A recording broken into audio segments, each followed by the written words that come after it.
School में हमेशा मैं वहाँ पीछे बैठा रहता था।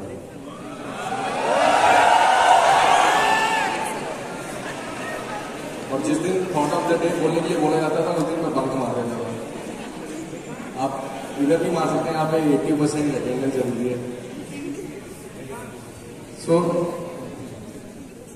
आप मेरी हालत अभी समझ सकते हो कि जो बंदा असेंबली में और क्लास में पीछे बैठता था और जिसको थॉट ऑफ द डे बोलने के लिए बोला जाता था उस दिन बंक मार देता था, वो आज डायरेक्टर सबके सामने प्रोफेसर के सामने स्पीच देना थोड़ा सा। सो बेयर विद मी, मेरे को मेरी स्टोरी बताने के लिए बुलाया गया है। सो मैं एक बहुत ही ज्यादा गरीब परिवार से नहीं आता हूं।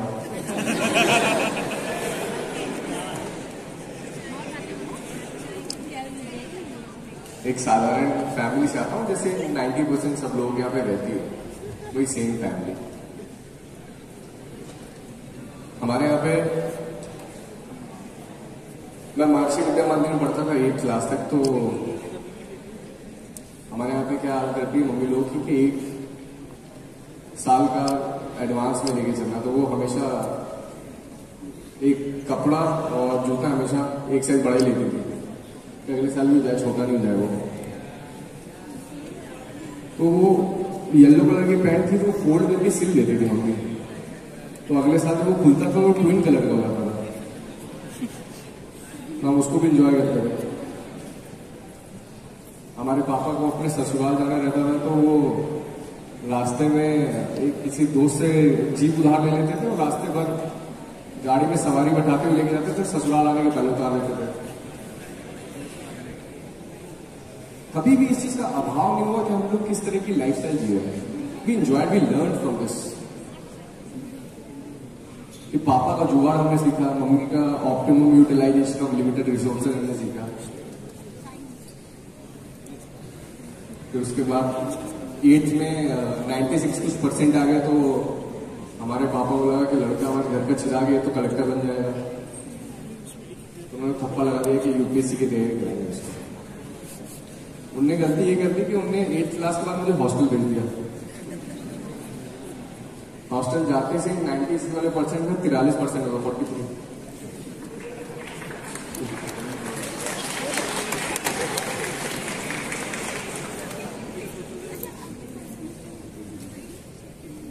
मैथ्स नहीं लिया क्योंकि जेई से बहुत डर लगता था।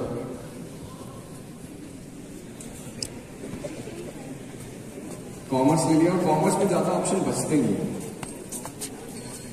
कॉमर्स में या तो सीए कर लो या तो आईआईएम के लिए तैयारी कर लो और कैट के एग्जामिनेशन दो।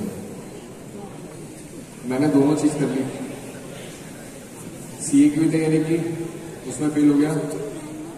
कैट की तैयारी की तो अंग्रेजी कमजोर थी, हमारा गया।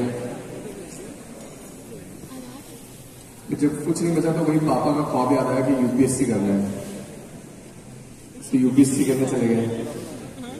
तो क्रिएटिव लोग थोड़ा जल्दी भटक जाते हैं, मैं भी भटक गया और मेरे से भी हुआ नहीं तो मैं छोड़ के आ गया। मेरा दोस्त है आनंद, उसके साथ हमने ये 4 चक्का बार चालू किया। तो हम लोगों ने सोचा क्या करें, बिजनेस में क्या करना चाहिए। तो हम लोग 50-50 रुपए का पेट्रोल डलवाए बाइक में, पल्सर में, और गेड़ी मारने निकल गए। बोले देखते हैं कि बिजनेस में गैप क्या है। तो वहां पे हम लोग की बाइक गर्ल्स हॉस्टल के पास में जाके रुकी। जैसे यहाँ पे शिवानी है, वो क्या नाम है, सरोनी है।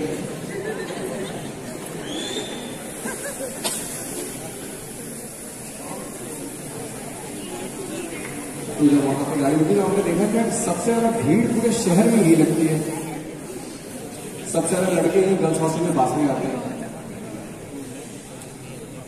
तो हमने अपना पहला जो आउटलेट था वो हमने गर्ल्स हॉस्टल के पास में खोल दिया।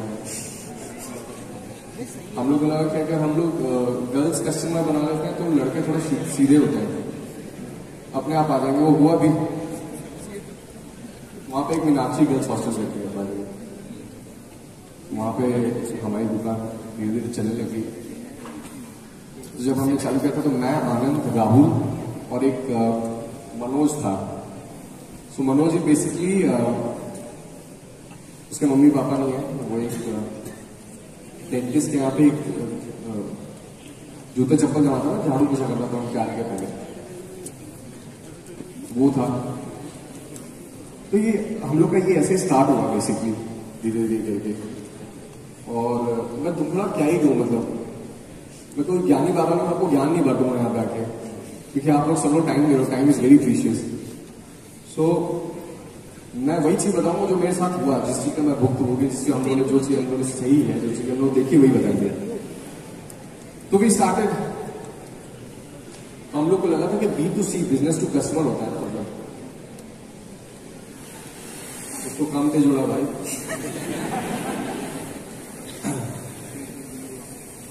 सो B2C होता है बिजनेस टू कस्टमर। हमको लगा चाय बेचनी है, चाय कस्टमर को देंगे, 10 रुपए लेंगे उसके। लेकिन आपको नहीं पता था B2C के बीच में A से Z तरह के लोग आते हैं। ये तो हमने कहीं पढ़ा नहीं था क्या, मतलब हम लोग तो 21-22 साल में लौटे थे, हम लोग को क्या पता था कि पुलिस के डंडे भी चलते हैं। We are probably the youngest company India जिसके पास 2 बार नार्कोटिक्स के छापे पड़ गए, और हम बेचते क्या है, चाय। सो ये सारी चीजें तो होती ही रहती है, मतलब इतनी सारी प्रॉब्लम्स आती है, क्योंकि हम लोग उस चीज से डरे, हम लोग धीरे धीरे आगे बढ़े, चाय बेचना स्टार्ट किए। मैंने अपने पापा को भी बताया था कि मैं ये चालू कर दिया है, क्योंकि शहरों में ना आप लोग बहुत सारी जगह पे आपकी फादर होते हैं, डैडी होते हैं, हमारे यहाँ पे बाप होते हैं, मतलब बहुत सख्त बाप होते हैं। तो उनका ये था मानना कि इतना पढ़ाया लिखा तो चाय बेच रहे हैं यहाँ पे आके, तो उनको नहीं बताता। लेकिन तीसरी जब हमारी दुकान हुई तो मैं फेसबुक से लाइव आ गया। मुझे ये था कि हमारे पापा तो है नहीं फेसबुक में, लेकिन मैं भूल गया था मेरे रिश्तेदार तो हैं और उनको कोई काम नहीं। तो मैं बोला कि यार सुनील भैया, आपने संतू को UPSC की तैयारी करने भेजे, वहां पर बैठ के चाय बेच रहा है वो। तो अगले दिन गाड़ी उठा के आ गया, कुछ बोले नहीं, बोला ठीक है जो कर रहे हो करते रहो। फिर हम लोगों ने काम करना स्टार्ट किया, 1 दुकान की, 2 दुकान की, 3 दुकान की। आज हम लोग के 470 आउटलेट है दुनिया में। Open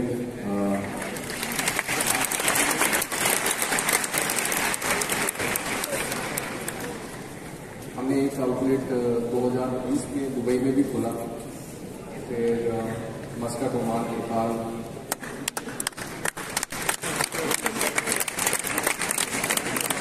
and we have recently incorporated company in UK, USA and Canada.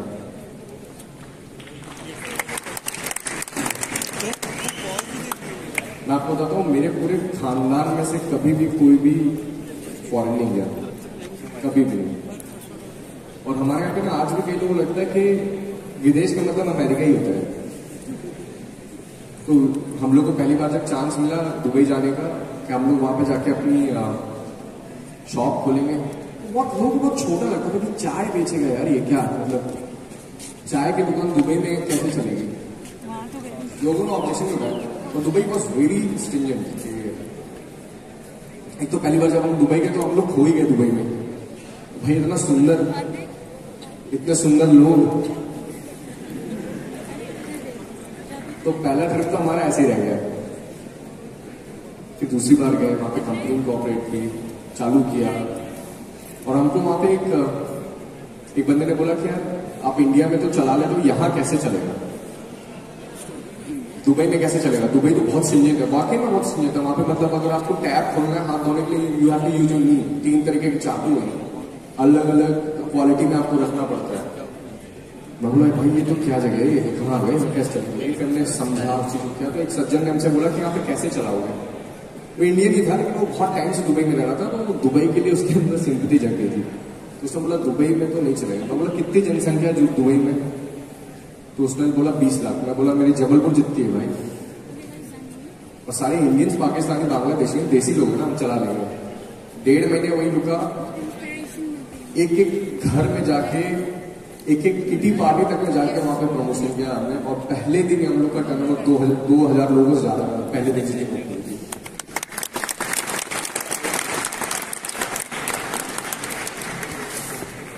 लेकिन हम लोग थोड़ा सा अनफॉर्चुनेट थे क्योंकि कोविड के टाइम पे ओपन हुआ वो, मतलब 14 जनवरी 2020 को हमने ओपन किया, और लेकिन फिर भी हम चले, दूसरा ओपन किया, तीसरा ओपन किया। लेकिन कोविड में हम लोग के साथ ऐसा हो गया कि बोलते ना कि entrepreneurship is not a fairy tale, सबसे अच्छे नहीं होता है, सब एकदम परियों की कहानी नहीं होती है कि सबसे परियों की कहानी जैसे चल रहा है।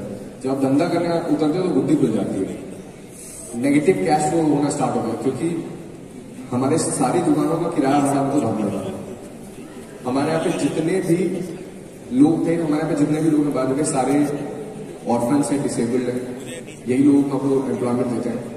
तो हम लोग बोला था हम सैलरी नहीं काट सकते हैं कि नहीं तो ये खाएंगे क्या। तो हमने अपर मैनेजमेंट से सैलरी काटना स्टार्ट की। तो अपर मैनेजमेंट में एक लड़का था हमारे यहाँ पे, मैं उसको भाई जैसा मानता था क्योंकि मेरे भाई का बेस्ट फ्रेंड था वो। तो उसकी सिर्फ सैलरी कटी तो उसने क्या किया कि आधी टीम तोड़ के एक दूसरे कॉम्पिटिटर के साथ जाके मर्ज हो गया वो। तो मेरे को लगा क्या यार, किसके लिए इतना कुछ करो और फिर ये ऐसा हो जाता है। और उस टाइम पे सब पैसे भी नहीं आ रहे थे, सब चीज चौपट था। तो हमारी जैसे दुकान बंद हुई तो हमने अपने लैपटॉप खोली, और हम लोग के वहां पे उस टाइम पे कुछ 500 फॉलोअर्स हुआ करते थे हर सोशल मीडिया में। आप समझ लो ट्विटर में तो वो भी नहीं थे, ट्विटर में तो 10-15 ही लोग जानते थे। हमने मेहनत की, we grew to around 1.5 million followers in all the social media account including blue tick. और जो बंदा गया था हम लोग कैसे छोड़ के, तो वो गाना याद आ गया उसके लिए, तू करा के मेरा प्यार इंतकाम लेगी। तो वो जिस कंपनी में गया था वो कंपनी 0 सन्नाटा हो गई। जो उसके फाउंडर्स थे कोर्ट के सहरी काटते रहते हैं। फिर सब चीज अच्छी चल रही थी, अगेन खूब पैसा आना था, खूब नाम था। तो मेरे को एक शौक था मेरे लाइफ में हमेशा से, क्या मेरे को एक पायलट बनना है।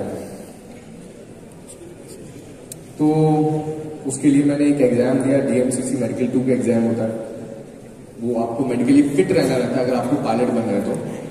मैंने वो एग्जाम दिया और मैंने क्लियर किया, and I was the only one to get the PPL private pilot license का admission in one of the best institute of India, NPFC।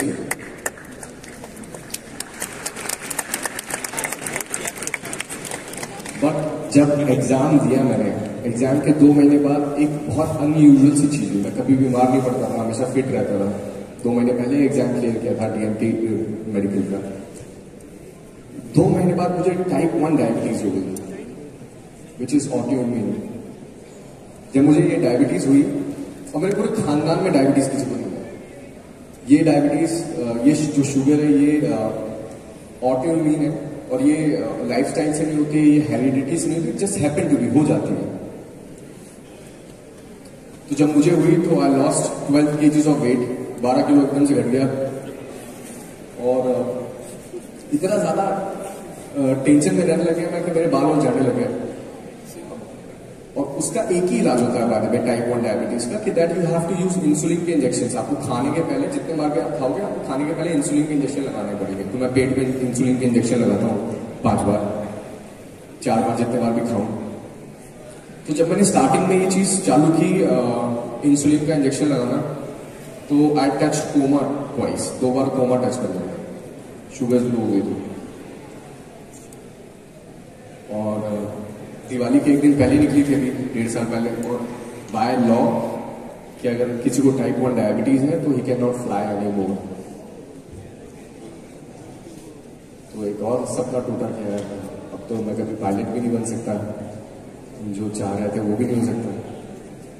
बहुत अजीब सा समय था, ऐसा लग रहा था कि अब क्या ही होगा, मैं लाइफ में कुछ कर ही नहीं पाऊंगा, ना कुछ खा पाऊंगा, ना कुछ कर पाऊंगा लाइफ में। फिर मैंने एक लाइन सुनी किसी की, वो अब एक कंपटीशन तो बहुत सारा है, और कंपटीशन हो गई मार्केट में, और कंपटीशन से डरने का नहीं है। Competition is good for the society, good for you. अपना थॉट और एक अच्छा को-फाउंडर कैसे बने? Co-founder is like wife. वो मतलब उसकी बहुत ही ज्यादा इंपॉर्टेंट होती है, क्योंकि ये जो ब्रांड होता है, जो आपका स्टार्टअप होता है, ये आपका बच्चा होता है। आप उसको को पेरेंटिंग करते हो उनके साथ में। तो ऐसा पार्टनर होना चाहिए आपके। आप लोग के बीच में अगर कोई बहस हो ना, तो उससे बच्चे को कोई इम्पैक्ट नहीं पड़ेगा। तो मतलब कुल मिलाकर तो माँ बाप के बीच में ज्यादा लड़ाई नहीं होनी चाहिए दोनों पेरेंट्स के बीच में। तो वो फाउंडर इज वेरी इंपॉर्टेंट। आपको अंडरस्टैंडिंग होनी चाहिए दोनों के बीच में। विजन अलाइनमेंट आपको और आप लोग के फाउंडर का बहुत स्ट्रॉन्ग होना चाहिए। आपके जो रोल्स एंड रिस्पॉन्सिबिलिटी है वो बराबरी से आपके बटे होने चाहिए, तो आगे चलकर कोई भी प्रॉब्लम नहीं है। विजन अलाइनमेंट बहुत जरूरी है, it's very important.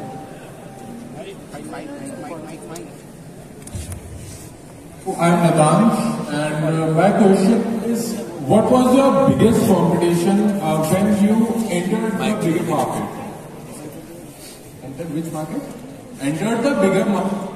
First, then यार ये तो मेरा कॉम्पिटिटर था, उसको द्वेष की भावना से देखते हैं। तो वो अगर फिल्टर हटा दूंगा तो उससे उसकी अच्छाइयां दिखेंगी पहले तो आपको। So except those good things in him and उस चीज को अपने में इम्प्लीमेंट करो जो अच्छी चीज है उसकी। और मेरा कॉम्पिटिशन था वो साथ। अगर आप बताना चाहें कि आपका बिजनेस मॉडल क्या है, तो मतलब फ्रेंचाइजी बेस्ड है या फिर आपके खुद के आउटलेट्स होते हैं सारे, बिजनेस मॉडल क्या है? फ्रेंचाइजी मॉडल है। Franchisee model. Thank you.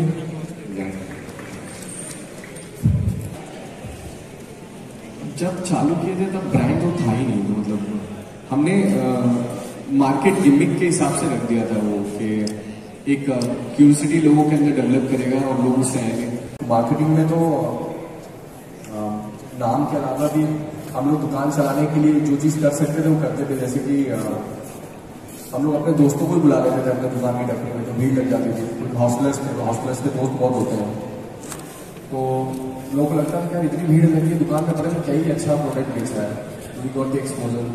Second thing हम लोग क्या करते थे कि ऐसे भीड़ में गए तो आपस में हम लोग तेज तेज बात करते थे।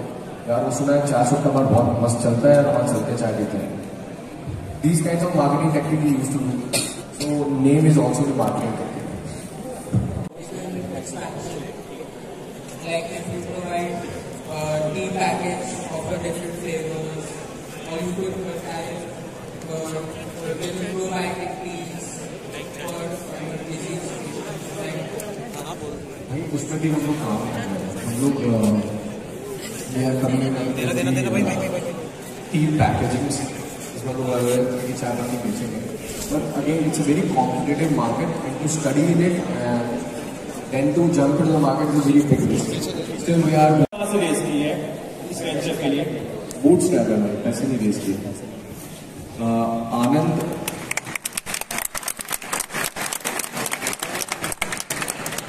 आनंद के पास 3 लाख रुपए थे, वो एक कपड़े का वो करता था, बिजनेस करता था, उसी के पैसे से हमने चालू किया था। बाकी बहुत लोगों ने यहाँ समझा, जो जिन्होंने तालीम दी कि बूटस्ट्रैप बहुत ही ज्यादा तो जो लोग धंधे में असली पैसा कमा रहे हैं ना, वही असली धंधा होता है मेरे हिसाब से। So instead of creating the valuation, create the value of the product where you earn. So हम लोग बूटस्ट्रैप है। सर कल मैं बिंज वॉच कर रहा था, मैंने सारे आपका पॉडकास्ट देख रहा था। तो सर उसमें एक चीज़ थी जो मुझे लगी कि आप जब यूएई भी गए, दुबई गए, तो आप लोगों ने कुल्हड़ ही लिया अपना। तो आपका जैसे उसमें आपने बताया कि आपको उससे अंदाजा लगी प्यार है, तो वो आपके इथिक्स हैं। तो सर इथिक्स कैसे हम डिफाइन करें अपने, जो भी हम स्टार्टअप करें या कुछ करें? भाई हम लोग का एक विजन भी था कि कुल्हड़ इसलिए, क्योंकि कुल्हड़ मिट्टी का बनता है ना, तो कुल्हड़ इसलिए कि जो भी चाय पिएगा हमारे देश की मिट्टी को छोड़ेगा, या बाहर